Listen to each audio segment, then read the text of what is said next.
The secret of life is to die young, as old as possible. Isn't that good?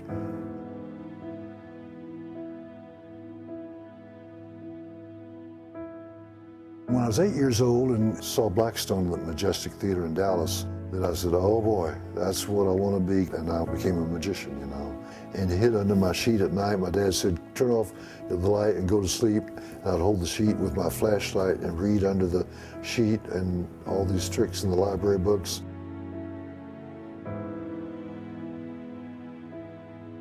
When the magic bug bites, it's just it becomes your life, and you just love it. It's just, it's a thrill to get to do this and to get on stage and have people pat you on the back and say, we like what you do. That's the art I love. I used to average 12 shows a month. That's 144 shows a year, and that's flying all parts of the country and flying back and forth.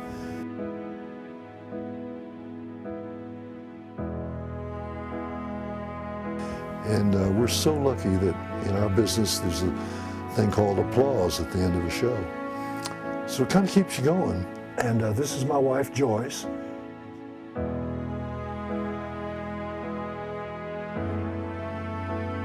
So I walked on the floor and I cut in and I danced with her. And I said, I'm Walter, I just had to dance with you. I think I'm about to fall in love with you. And Joyce was a beautiful blonde, prettiest legs of any woman in the world. And she assisted me in my act, and we had a great time, went all over the world. I made good friends with George Bush in Houston. We ran together as Republicans for the United States Congress in 1968. And George and Barbara helped me in my campaign, and he won. But a funny thing happened to me on the way to Congress. I lost, but it was quite a year. And you hear Johnny Carson saying, and now from Texas, we have the Texas Ambassador of Goodwill. And I'm thinking, that's Johnny Carson saying this. I'm going to walk out there and 30 million people are going to see what I do, good or bad, and come out, and they got a big laugh on the rope, and I was in. He let me do my whole birdcage routine, which is like 5 minutes long, and then let me do the 3-minute levitation. So I had 8 minutes. And I'm just thinking, oh, I'm so lucky in show business. What a thrill that was. Well, let's see, my proudest accomplishment, that's a hard thing to answer.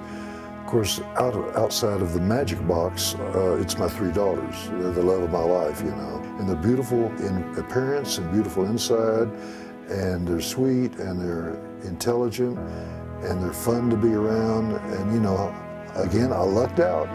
We had a great family life and vacations. We did everything, you know. We were all over at Shannon's house at least once a week, and we play games. We have maybe supper, a light supper, and then we play games, and we're all at the table hollering and cheering. And you got that first. We play poker, and so just every week it's like that. We just have a great time. So that keeps me going, you know. But that's my best accomplishment.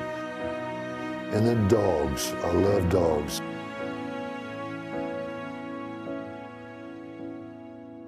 My best friends, really, because they're right here. I've had a lot of good dogs. I'm proud of what I've done, and I'm happy with what I've done. And if I leave any legacy, it's that I've entertained thousands of people, and they may not remember my name or anything, but the moment that I was with those people, they had a good time. And all my friends in magic, oh my gosh, you know, everybody's a character in magic.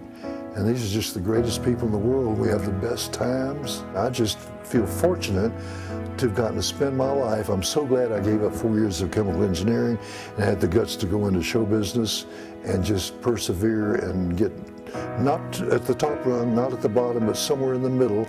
And I've just had a marvelous life, and I wouldn't trade it for anything. So that's magic to me.